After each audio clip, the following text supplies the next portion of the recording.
Yes, ibihe byiza kuri wowe ukurikirana channel Kamatoki TV, njye Ndisemana Jean Bosco, tubana mu biganiro n'inkuru bya buri munsi. Nimba ari ubwa mbere ugeze kuri iyi channel, reka nkubwire bimwe mu bisangwa kuri iyi channel ya Kamatoki TV. Iyi channel ya Kamatoki TV icaho filime nyarwanda ku bazikunda. Hariho filime yitwa Ndicuza, aho urajya muri comment z'iyi video uri kureba ugasangamo akalinki kanditseho ngo kanda ku magambo y'ubururu ukareba iyo filime. Nimba ushaka no kuba wayikinamo, ni ibintu byoroshye cyane. Usige nimero zawe muri comment nze kukwandikira cyangwa nkuhamagare uhabwe amahirwe yo kuyikinamo ku buntu kandi ujye winjiza amafaranga menshi. Rero ibyo byose urabigezwaho na channel ya Kamatoki TV, ariko fata amasegonda makeya cyane muri aka kanya turi kumva iyi nkuru, ukanda handitse like na subscribe byonyine, duhite twikomereza n'ikiganiro cyacu.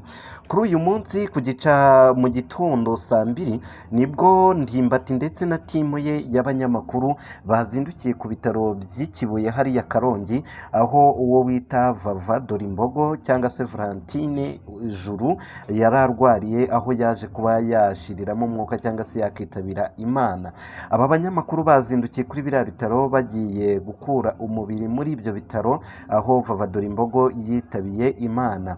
Ariko wari urwaje Vava Dorimbogo yakoreshejwe ikiganiro abazwa ku bijyanye na Dorimbogo witabye Imana. Uyu yabajijwe no ku kijyanye n'itangazamakuru rikomeje kuvuga ku bya Dorimbogo. Mwihanganeho gato ku kantu k'amajwi, yabajijweho gatoya ku bijyanye n'urupfu rwa Dorimbogo nk'umuntu wari umurwaje kugeza ashizemo umwuka.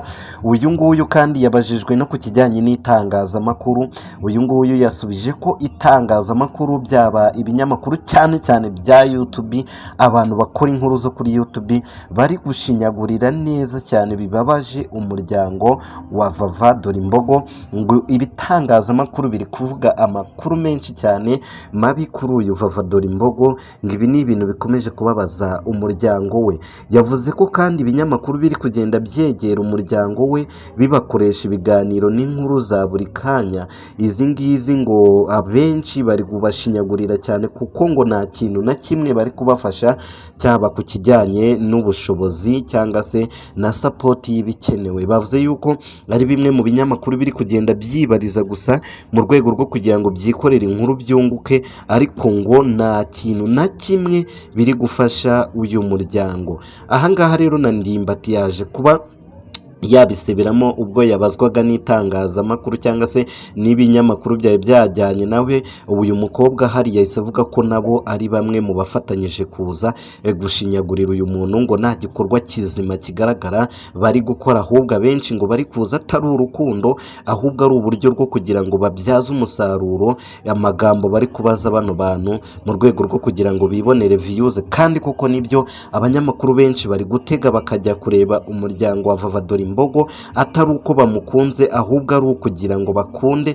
babyaze umusaruro amagambo ari bwabazwe umuryango we.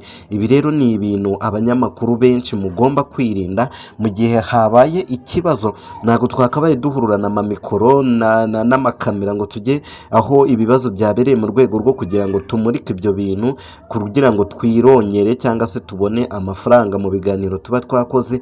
Ahubwo abanyamakuru b'ukuri cyangwa se bishimira umuryango ni abagenda bakabikora mu ibanga bagafasha uyu muryango ababashije gufasha, ariko ntibanabishyire ku itangazamakuru ko bafashije. Nawe se uragiye ukoze ikintu, ufashije umuntu, utanze amafaranga runaka, urangije wese ubishyira ku mbuga ngo dore uko nafashije ngo umuryango wa runaka. Ubwo ntago ari ubufasha, nta ngororano muzigera muhabwa mu bwami bw'ijuru. Ikintu cyiza ni ikintu ukora ukazagihemberwa n'Imana. N'aya magambo nkubwiye rero, ukomeze kugira ibihe byiza. Ciao ciao.